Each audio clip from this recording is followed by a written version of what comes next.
Heart check, heart check. Shalom, peace. Can I ask you something? If people only watch your actions, would they trust your words?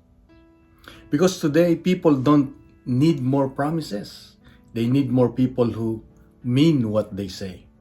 In today's gospel, Jesus Christ says, "Let your yes mean yes, and your no mean no." Simple, but powerful.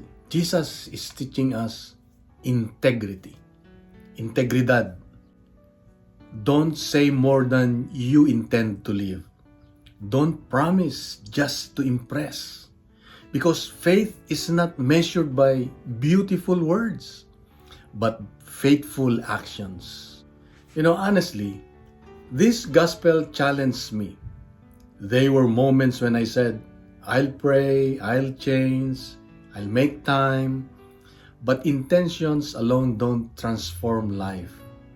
What changes life is consistency. Consistency. And I realize people may forget what we say, but they remember whether they could trust us. Jesus reminds us, be the kind of person whose words and actions match. Because one of the strongest ways to share faith is not speaking louder, but living truthfully. So today, keep one promise you've been delaying. Maybe send the message, maybe make the call, pray as you said you would. Small acts of faithfulness build a trustworthy life. So today, remember this. Your credibility is built quietly. And every time your actions match your words, and maybe someone will believe in God more because they saw honesty in you. And so let us pray.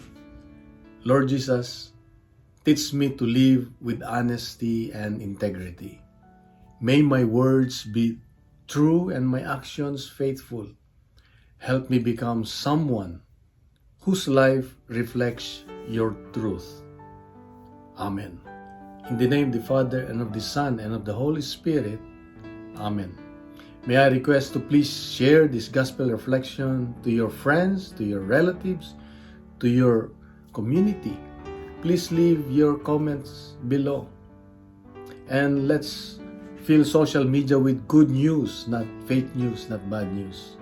And let's make the Word of God go viral. God bless, and God's good.